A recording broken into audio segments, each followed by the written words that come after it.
सदा ज्ञान घटता नहीं। फूल कांटों में रह के मुस्कुराता रहे, देख अम्बू को अम्ब सिमटता नहीं। कण निधि जल से बना जल जला, सांप का विष चंदन में सिमटता नहीं। अरे मान सम्मान का चांद चमके सदा,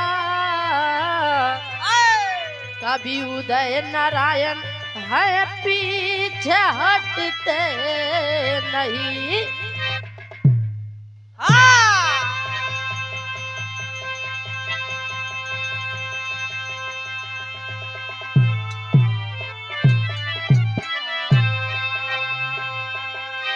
गौर करेंगे बाबूजी, हमारे बिरहा में एक लाइन गजल का टुकड़ा कहना है कैसे मास्टर।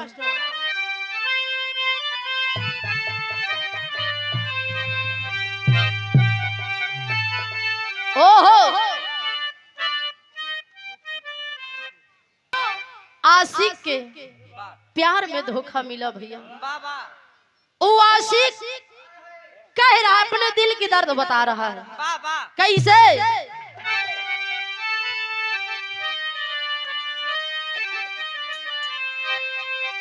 अरे कीतने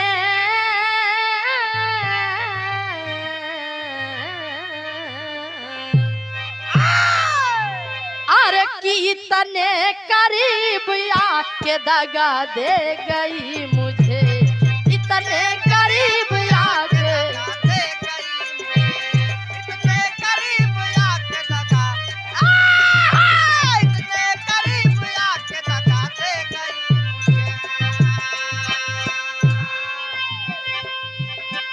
इतने करीब आके दगा दे गई मुझे।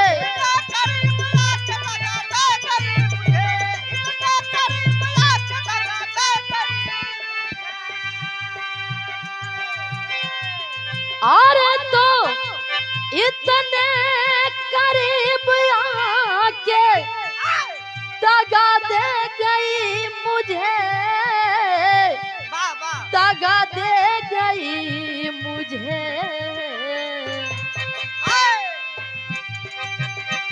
मैं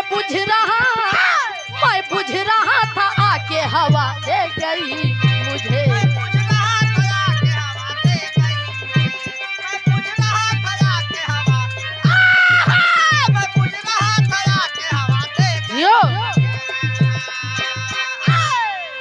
इतने करीब आके दगा दे गई मुझे, मैं बुझ रहा था आके हवा दे गई मुझे। लेकिन कहना है इसी भाव में कैसे?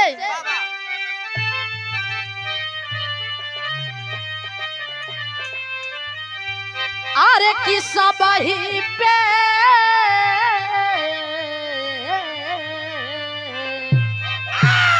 अरे सबही पे दया दृष्टि ईश्वर ने किया है।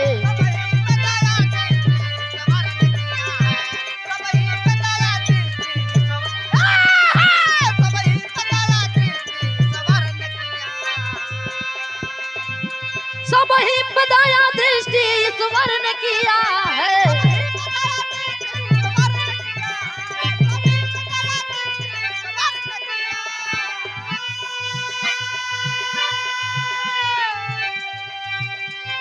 अरे तो सबही पे दया दृष्टि अरे ईश्वर ने किया है, अरे ईश्वर ने किया है। अरे भक्तों को खुशी भोले शंकर ने दिया।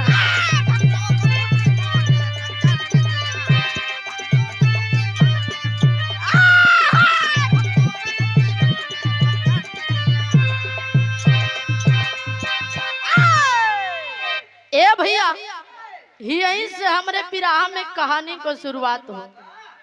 नजम के भाव में कहना है मास्टर साहब, कैसे?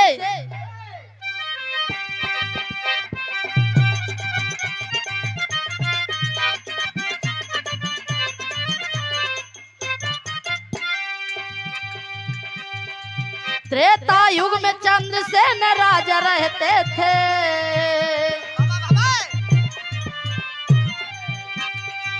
त्रेता युग में चंद्रसेन राजा रहते थे, दुख गरीबों का सदियों वो हरते थे।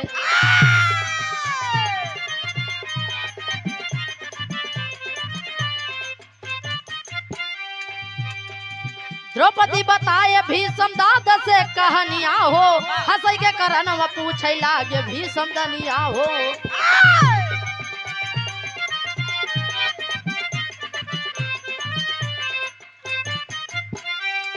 नयन से बरसेला रही रही के पानी हो, नयन से बरसेला रही रही के पानी हो, राजा चंद्रसेन कई गईला नादानी हो।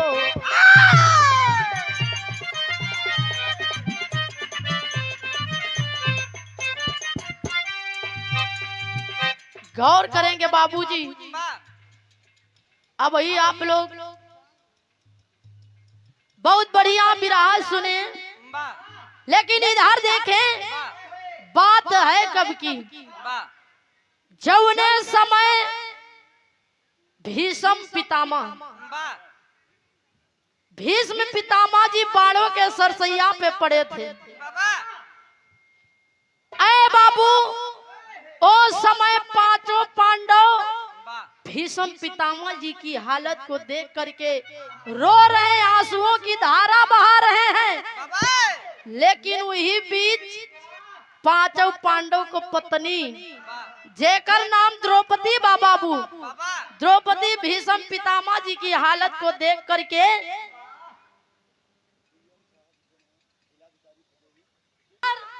द्रौपदी भीष्म पितामह जी की हालत को देख करके जोरों से हंसने लगी। भीष्म पितामह जी जब देखे, कहे कि पांचों पांडव हमार हालत हमार दशा देख के रोवाता है, ये द्रौपदी हंसत का है बा। ओ समय भीष्म पितामह जी बाबू द्रौपदी से हंसने का कारण पूछ पड़े। कहे, अरे द्रौपदी जरा अपने हंसने का कारण तो बता। ओ समय द्रौपदी का है कि दादा तू कारण जन ब्या तो का हम बताई काहे हंसत ही तला सुना। ओ समय द्रौपदी बतावत हो, कहना हो गीत लगत हो भैया।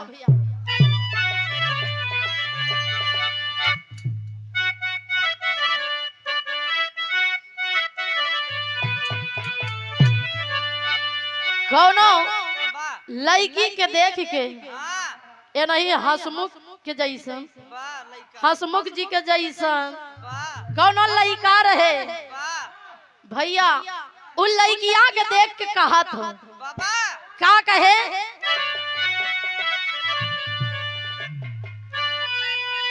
अरे की रस भारी गगरिया,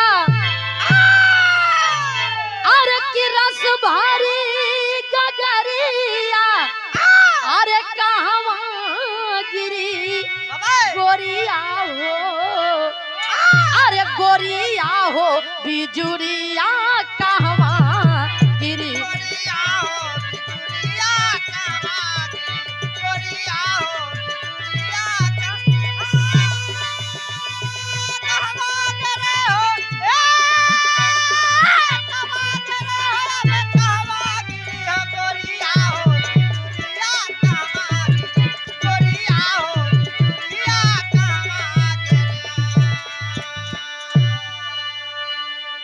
लेकिन भैया इधर बात त्रेता युग से द्वापर युग से त्रेता युग में चली जाती है। इधर द्रौपदी भीष्म पितामह जी से हंसने का कारण बताती है। अरे बाबू त्रेता युग में एक राजा रहे जेकर नाम चंद्रसेन रहा। चंद्रसेन राजा एक दिन अपने मन में विचार विमर्श किए और जंगल में शिकार खेले जाती बाबू। तब हुआ हो थे का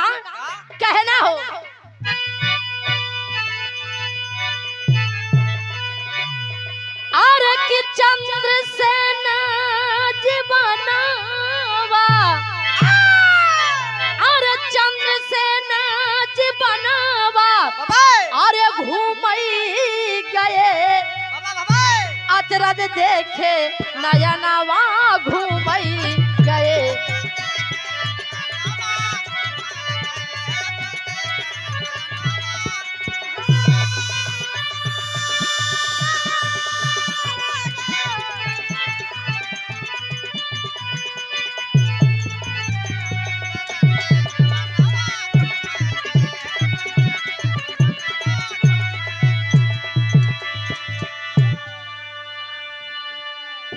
आए बाबू, इधर राजा चंद्रसेन जी जब जंगल में घूमई गए बाबू, तो वहां पे हुआ राजा साहब देखा थी का कहना हो।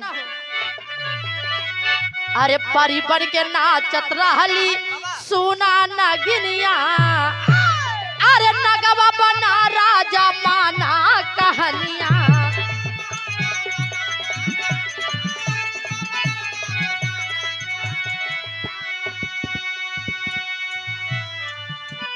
अरे बतिया बेझल हो मनवा,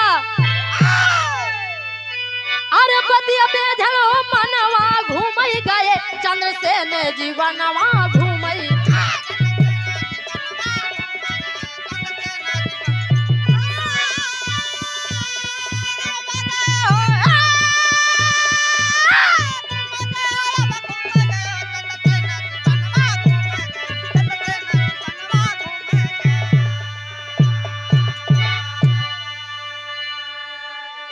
गौर करेंगे बाबूजी, राजा चंद्रसेन जी जब जंगल में घूमई गए, हुआ राजा साहब देखा थी बाबू कि एक वृक्ष के नीचे एक इच्छाधारी नाग और नागिन बाबू दोनों नृत्य कर रहे थे, दोनों नाच रहे थे। राजा साहब को नजर जब नागिन के ऊपर पड़ी, नागिन जो रही एकदम खूबसूरत परी का भेष धारण की थी बाबू, खूबसूरत परी का भेष धारण की थी। राजा साहब वो इच्छाधारी नागिन का देखते ही मान ओकरे खूबसूरती का दीवाना हो गए, ओकरे ऊपर मोहित हो गए बाबू। अब देखें राजा साहब उन नागिन के पास जाई के, इच्छाधारी नागिन के पास जाई के राजा साहब कहा थी का गीत बदल जाता भैया।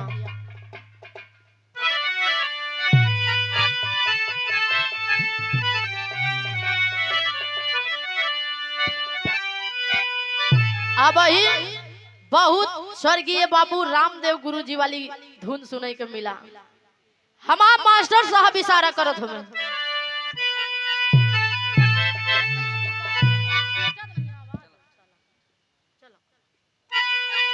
कहना है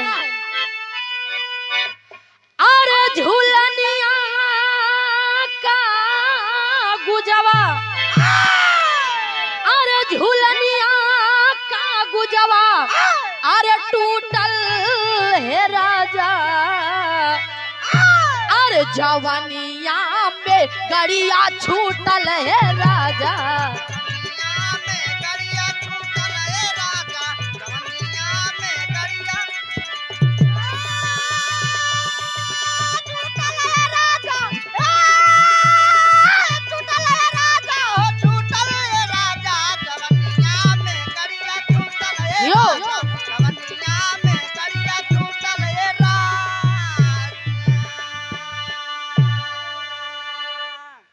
आए बाबू, इधर राजा चंद्रसेन जी उस नागिन के पास जाए के कहे कि आए नागिन कहे क्या रहे हैं, गौर करेंगे आप लोग। कहे ना हो अरे बोले चंद्रसेन,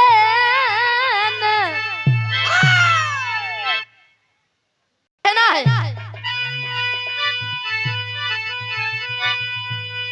अरे बोले चंद्रसेन, अरे बोले चंद्रसेन नागिनिया से बानी अरे महलिया में चल के नाचा हो रानी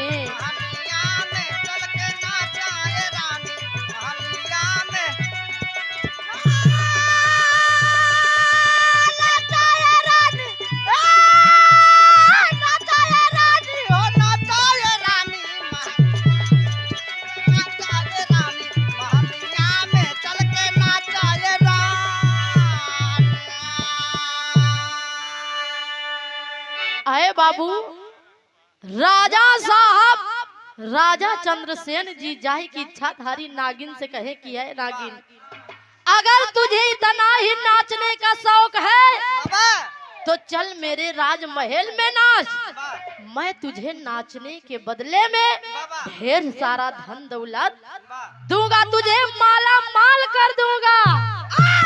ए भैया कहे राजा साहब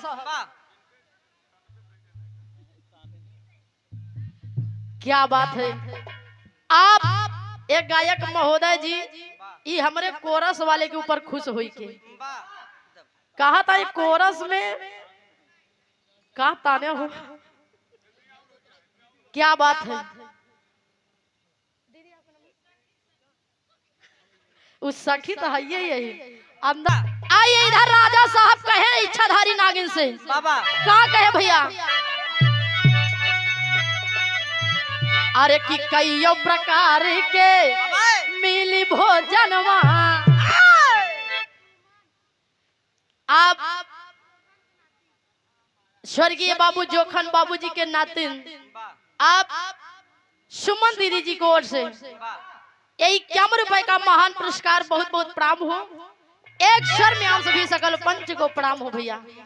कहना है अरे कई प्रकार के मिली भोजनवा अरे सुंदर सुंदर पहिरई के पैबू वसनवा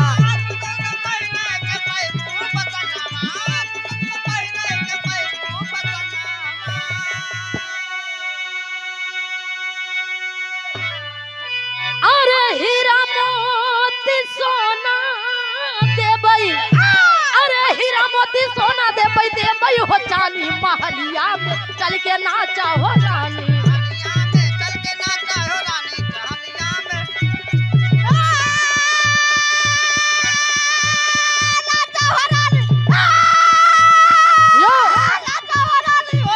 अरे जियो जियो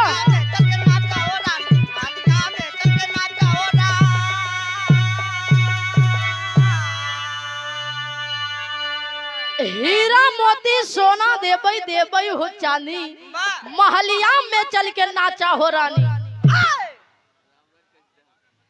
आप कसीदहा के नागिन इच्छाधारी नागिन से कहे कि है नागिन चल मेरे राजमहल में नाच मैं तुझे ढेर सारा धन दौलत दूंगा। ओ समय नागिन राजा साहब की बात मान के बाबू कहे कि राजन मैं आपके बातों से सहमत हूँ लेकिन इतना बात आप ध्यान में रख लें कि हमारे साथे हमारे नागव राज चली है अगर आपका मंजूर हो तो चली। राजा साहब कहे ठीक है नागिन जैसे तुम्हारी इच्छा। उस समय बाबू राजा साहब के साथे इच्छाधारी नागिन और नाग दोनों चल देते हैं। आधी रास्ता पहुंचे राजा साहब अपने मन में सोचा था कि अगर ये नागिन के नाग रही तो हम एकरे साथे बियाह न कर पाऊ जौन हम सपना सजाए उस सपना हमार सपने रह जाई। उस समय राजा साहब आगे आगे बाबू नागिन चली जात बा पीछे नगवा चला आवत बा। राजा साहब नगवा का पूछ पकड़न बाबू 3 बार घुमाई के और नगवा का जोर से फेंके वो नाग जाई के नागफनी के पेड़ पे गिरा। नागफनी के डाल पे गिरा बाबू और नागफनी में इतना ढेर सारा कांटा बहुत है। जौने समय वो नागफनी पे पड़ा ओकरे पूरे बदन में कांटा चुभे लाग बाबू। नाग तड़प रहा है, तड़प के जिधर ओकर शरीर बदन जात बा उधर ही कांटा चुभत बा बाबू। नाग तड़प रहा है, आवाज दे रहा है। आप जोखन बाबू, स्वर्गीय जोखन बाबू के भतीज करिया उर्फ धनराज चाचा जी, ये 51 रुपए देकर के आप सम्मान किए, बहुत बहुत प्रणाम हो। अरे बाबू, इधर नाग तड़प रहा है, आवाज लगा रहा है, लेकिन कोई उस नाग की पुकार को नहीं सुना। नाग तड़प तड़प करके बाबू अपनी जान को दे दिया, अपने प्राणों को तज दिया। कुछ दूरी जाए के नागिन जब पीछे मुड़ के देखा था बाबू, तो नागिन का नाग दिखाई ना देत हो। जब दिखाई नहीं दिया, वो समय नागिन राजा साहब से पूछे कि राजन, मेरा नाग कहाँ गया? राजा साहब कुछ बोला डोलत ना है बाबू।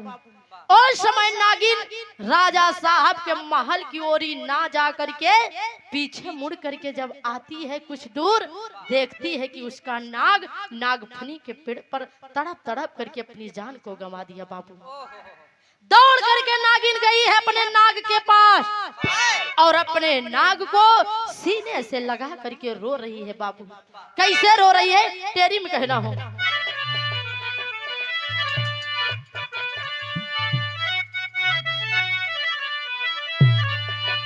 अरे नजरिया बरस नागिन,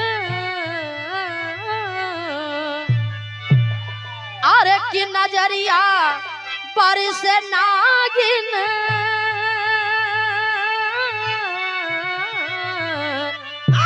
की नजरिया बरस नागिन के सुना।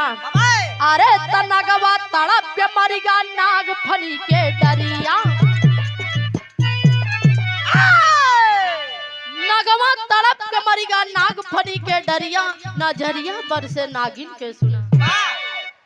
आए बाबू, इधर नागिन अपने नाग को सीने से लगा करके रो रही है और रो रो करके राजा साहब के पास जा करके वो इच्छाधारी नागिन कहती है कि ऐ राजन, मेरे पिया को मार करके, मेरा सुहाग उजाड़ करके तूने अच्छा नहीं किया।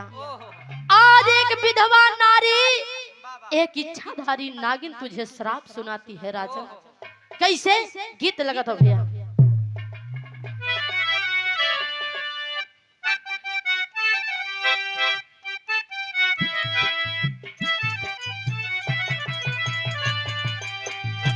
यह गीत के लाइन बा, आत्मा रूपी दुल्हन परमात्मा रूपी दूल्हा में बात हो रही है बाबू। कहना है, काजरा लगावालू बिंदिया सजावालू,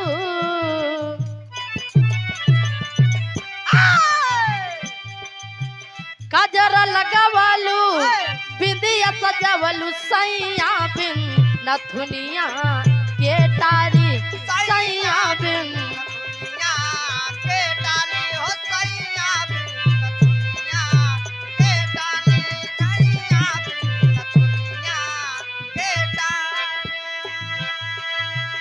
लेकिन है बाबू, उस समय वो इच्छाधारी नागिन रो रो करके अपने पिया के याद में, अपने पिया के वियोग में बाबू रो रो करके और राजा चंद्रसेन जी को श्राप सुनाती है और कहेगा,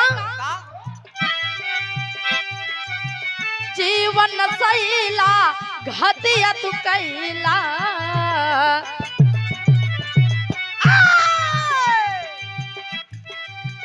जीवन सैला घतिया तू कैला, राजा हो सरपवा हम देबै, राजा हो सरपवा हम देबै, राजा हो सरपवा, राजा हो सरपवा हम देबै। आए बाबू, वो नागिन कह रही है कि आए राजन, मेरे पिया को मार करके तूने अच्छा नहीं किया। आज मेरा श्राप है कि जैसे हमारे पिया जी की मृत्यु हुई और नागफनी के डाल पर तड़पे हैं, पूरे बदन में कांटा चुभा। ये मेरा श्राप है कि राजन तेरी भी मौत इसी प्रकार से होगी। इस जन्म में नहीं होगी तो अगले जन्म में होगी, लेकिन इसी प्रकार से तेरी भी मौत होगी। ओ नागिन रो रो करके कहेगा, जैसे छदाइल बाड़े नगवा के तनावा,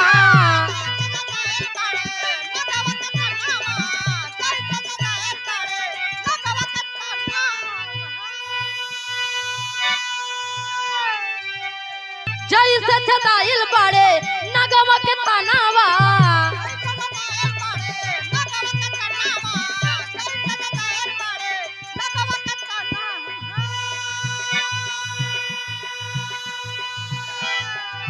जैसे छदाइल बाड़े नगवा के तनावा, इह दशा होई तोहरो हो राजनवा।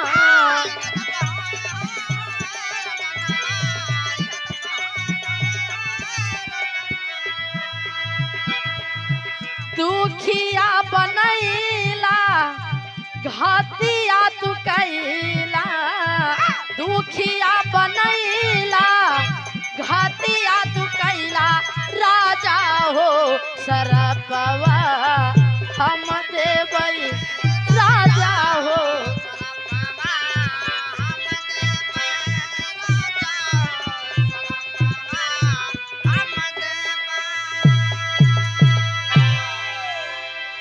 आए बाबू।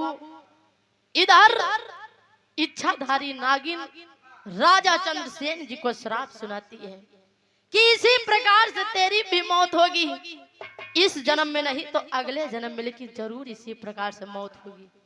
अरे बाबू, इधर राजा साहब नागिन को बात सुन के जैसे अपने राजमहल वापस गए बाबू, राजा साहब को भारी चिंता सताने लगी। उस समय रानी साहिबा की नजर पड़ी कि हमारे स्वामी जी काहे इतना उदास है। उस समय रानी साहिबा अपने राजा साहब से पूछ पड़ी कि स्वामी राजन आखिर बात क्या है, आप क्यों इतना चिंतित हैं? उस समय राजा साहब बतावा थी का पहापट के लाइन में भैया।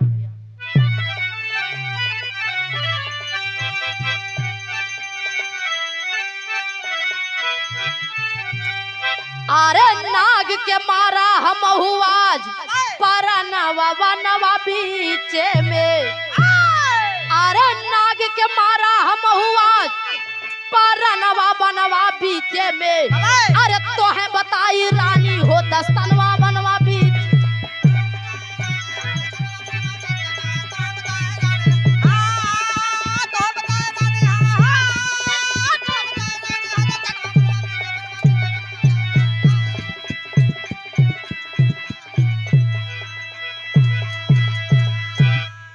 बड़ी भारी गलती कैले बनवा के भीतरिया, अरे दिहले बनागिन श्राप हमारी गुजरिया, अरे चिंता छाई गइल बा हमारे मनवा बनवा बीचे में, अरे चिंता छाई गइल बा हमारे मनवा बनवा बीचे में, अरे तो है बताई रानी हो दस्तनवा बनवा बीचे में।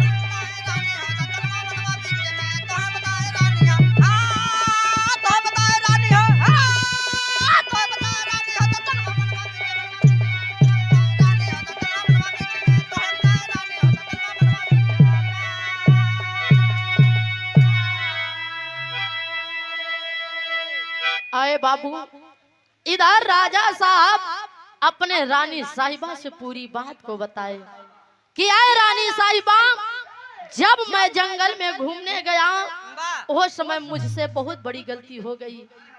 मैंने एक इच्छाधारी नागिन के नाग को मार दिया क्रोध में आकर के वो नागन मुझे श्राप सुनाई है।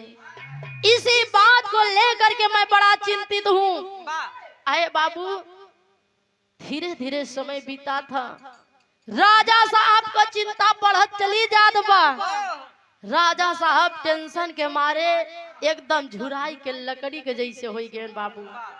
अब इधर देखे होते का आल्हा के भाव में कहना,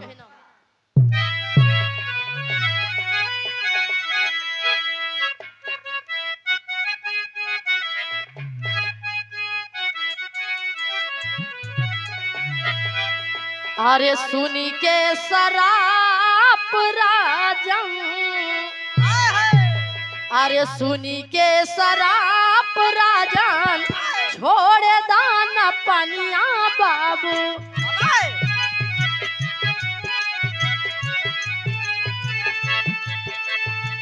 धीरे धीरे देहिया होई गईली पूरा,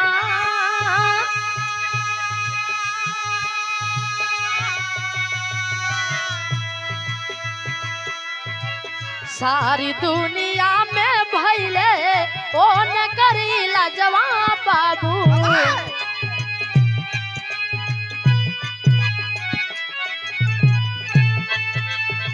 चिंता में झुराई गईल सुना श्रीमान,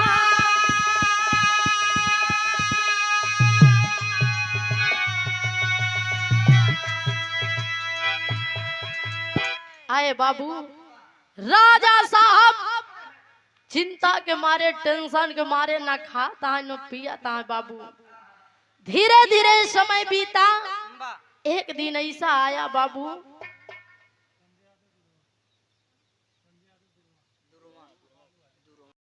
इधर एक दिन ऐसा समय आया कि राजा साहब पूरी दुनिया को छोड़ करके भगवान को प्यारे हो गए। ऐ बाबू, इधर देखे जब त्रेता युग में राजा चंद्रसेन जी का मृत्यु भा, जैसे द्वापर युग लाग बाबू तब होते का कहना हो आखिरी लाइन में,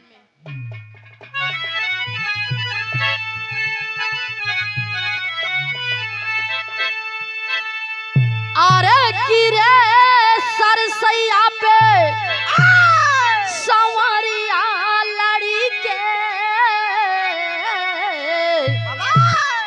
अरे गिरे सरसैया पे अरे संवरिया लड़ी के, अरे अपने करनी पे भी संपिता मातर पे,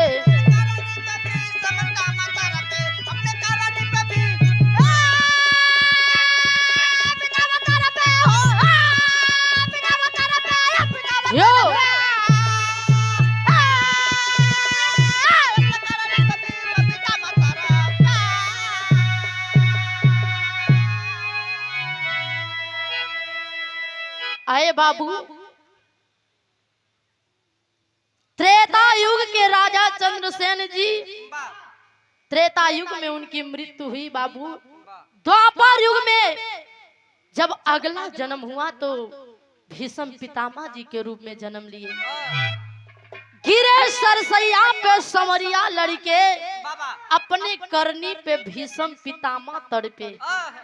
जौने समय गांडीवधारी वीर अर्जुन जी बाबू बाणों के सरसैया पर लेटाए भीष्म पितामह जी को, उस समय भीष्म पितामह जी तड़प रहे हैं। उनके पूरे बदन में बाणों से बाबू,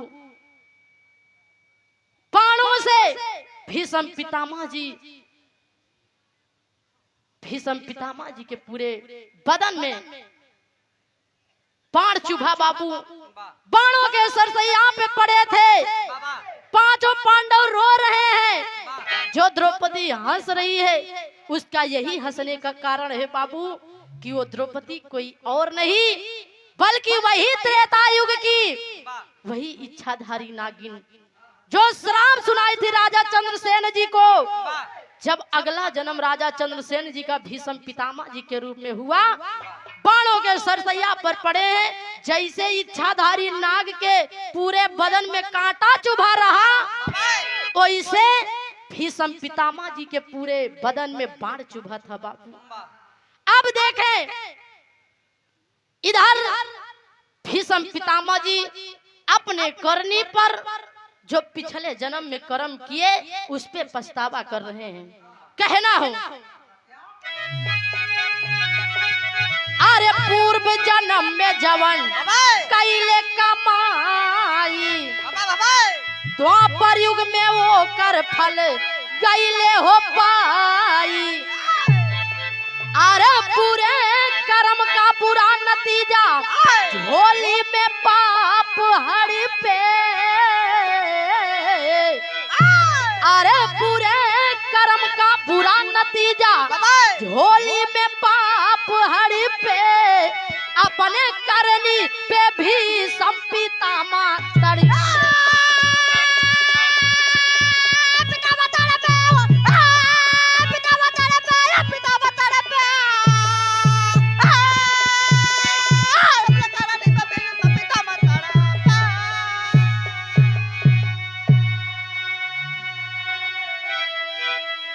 आए बाबू, यही से कहा जाता जैसे करनी वैसे भरनी।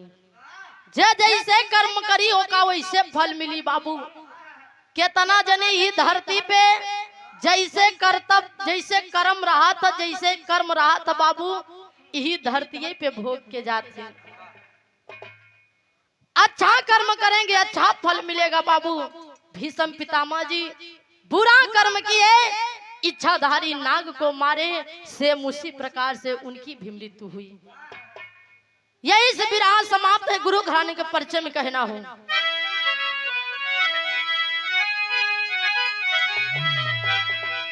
कि गुरु भोला गुरु बाबा दीन गुरु दया राम गुरु का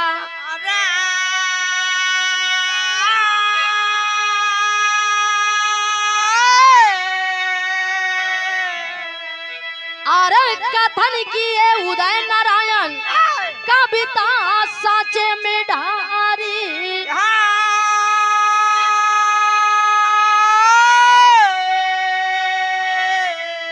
कि नजरिया बारिश नागिन के सुना गायिका नीलम राज का मैहर के मैरिया हो।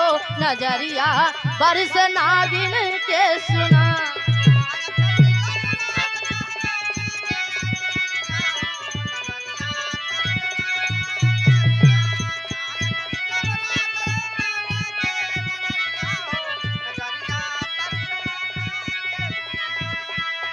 मुझे प्यार की जिंदगी देने वाले, मुझे प्यार की जिंदगी देने वाले, मुझे प्यार की जिंदगी देने वाले। कभी गम न देना कभी गम न देना खुश देने वाले। मुझे प्यार की जिंदगी देने वाले, मुझे प्यार की जिंदगी देने वाले, मुझे प्यार की जिंदगी देने वाले। अरे जन्म जन्म का साथ है हमारा तुम्हारा है हमारा।